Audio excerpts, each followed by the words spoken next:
আসসালামু আলাইকুম, সবাই কেমন আছেন? আশা করি ভালো আছেন। দেশ ও দেশের বাইরে থেকে যারা আমার সাথে যুক্ত হয়েছেন তাদের সকলকেই জানাই শুভেচ্ছা ও অভিনন্দন। তো আজকে আমরা পাবনা রুটের রাইজিং স্টার বাংলা স্টারের একটা ধামাকাদার আপডেট জানবো ইনশাআল্লাহ।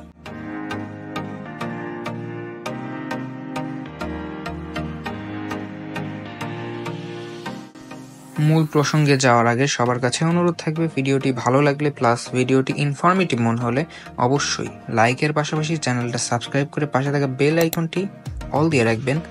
এতে আপনার টাকা পয়সা অথবা খুব একটা কষ্ট কিছুই হবে না, তবে আপনার এই একটা লাইক সাবস্ক্রাইব হতে আমি আরও ভিডিও বানাতে অনুপ্রাণিত হব। তো এখন আমরা মূল প্রসঙ্গে আসি। খুব অল্প সময়ে ভালোই সাড়া ফেলে দিয়েছে এই বাংলা স্টার। তারা মূলত পাবনা টু ঢাকা এবং পাবনা টু নারায়ণগঞ্জ রুটে সার্ভিস প্রদান করে যাচ্ছে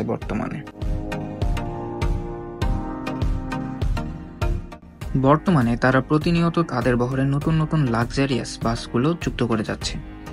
তারা প্রথমে 6 unit Ashok Leyland non AC bus দিয়ে সার্ভিস প্রদান শুরু করে। এরপরে আস্তে আস্তে তারা তাদের ফিল্ডে 1 unit Hino 1J non AC, 1 unit Hino RM2, 1 unit Hyundai, 4 unit suite class sleeper bus যুক্ত করে। সুইট ক্লাস স্লিপার বাস বলতে নিচে সিট এবং উপরে বেড।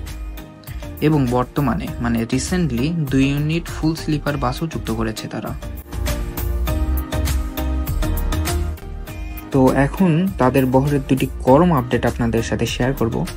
1 নম্বর হচ্ছে তাদের নতুন রুট, আর 2 নম্বর হচ্ছে তাদের ফিল্ড আপডেট।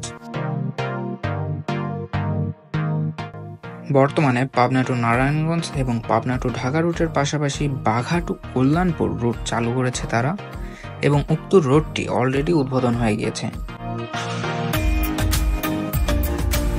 এবং উদ্বোধনের দিন তারা তাদের বহরের Hino non AC, suite class sleeper এবং ফুল স্লিপার নিয়ে রোড শো করে।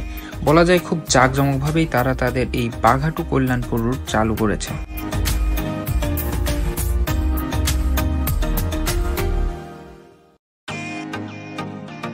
তো উক্ত রুটের ভ্রমণকৃত কোনো যাত্রী যদি ভিডিওটি দেখেন তাহলে অবশ্যই কমেন্ট বক্সে আপনার ভ্রমণ অভিজ্ঞতাটা ছোট্ট করে লিখে দিবেন, যাতে তাদের সার্ভিস সম্পর্কে সবাই অবগত হতে পারে।